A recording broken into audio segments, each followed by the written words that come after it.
Hi, this is Mato. Welcome to my online chess lecture. In this video I will show you a game between Fiona Antoni and Jonathan Swindells. This very lovely game was played in England in 2011. Fiona Antoni had white pieces and she started with e4. Jonathan Swindells played e5. Bishop to c4, the bishop opening, maybe. Knight to c6, d3, bishop to c5, knight to c3, not playing knight to f3. Fiona perhaps intends to play f4, knight to f6, and indeed, Fiona played f4 in the style of the Vienna game.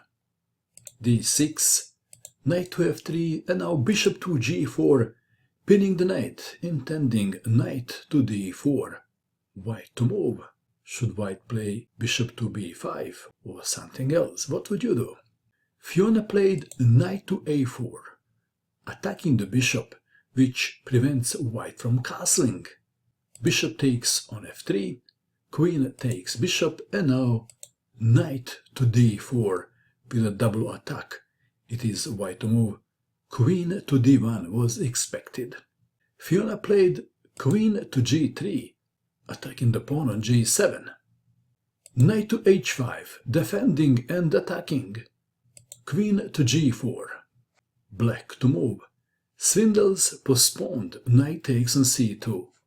Queen to d7 was played. This is a very interesting moment of the game. If white takes on h5, then black queen takes on a4. How would you continue? What would you do in this position if you had white pieces? Fiona played queen takes queen check. Let's take it back. Queen takes knight on h5 should have been considered. Fiona later probably kicked herself for not playing this move. Let's see what happens if queen takes on h5. Then queen takes on a4. White plays queen takes on f7 check. King to d8, bishop to b3. If knight takes on b3, queen takes on b3, and white is better. And let's go back. In this position, if black plays knight takes on c2 check, then king to d2. After knight takes rook, knight takes on c5. d takes on c5, queen takes on e5 check, king to f8, b3, and white is better. Back to our game. So in this position, Fiona played queen takes on d7 check. King takes queen. Knight takes on c5 check. d takes on c5. White to move. King to d1 was expected. Fiona played f takes on e5, allowing black to play knight takes on c2. Let's take it back. If king to d1, knight takes on f4. And after rook to f1, it is about equal. Back to our game. So we have f takes on e5. Knight takes on c2 check. King to d1, knight takes rook. White to move. Bishop takes on f7, attacking the knight. g4 is also a pretty good move. Bishop takes on f7. Knight to f6. Perhaps Swindells considered g6 and then like bishop to h6. Back to our game. Knight to f6, pawn takes knight, pawn takes pawn, bishop to e3, rook from h to f8, bishop to h5, king to c6, king to d2, discovered attack on the knight, knight to b3 check, to at least damage white's pawn structure. A takes on b3, b6, who is better?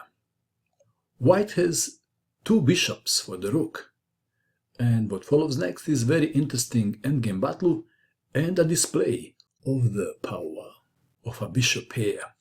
Rook to f1, king to b5, bishop to h6, rook from f to d8, and white to won a pawn. Rook takes on f6, rook to d6. Should white trade rooks or not? What would you do? Fiona played e5. Rook to d4. If rook takes rook, then pawn takes rook, and the pawn would land on f8.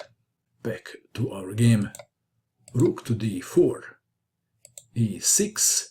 Rook to h4, attacking the bishop. Bishop to f3. Rook to e8. h3, intending bishop to g4, trapping the rook. Rook to d4, escaping. Bishop to h5. Rook to g8. g4. Rook to d6. This endgame is very difficult for rooks, isn't it? Bishop to f4, attacking the rook. Rook to c6. g5. h6. White played a move and black resigned, and the move is e7. Swindells resigned. For the entertainment purpose, I will show you just one line while everything is losing. Rook takes rook. Pawn takes rook. King to b4. f7. Rook to g2 check. King to e3. Rook takes on b2. Pawn is pushed and promoted to queen. Rook takes on b3. And the f-pawn is pushed and promoted to queen. In addition to the bishop pair, white has the pair of queens. And I guess we can stop here. What do you think of this game? And that is all. I hope that you enjoyed watching this video. I wish you good luck with your chess, and bye for now.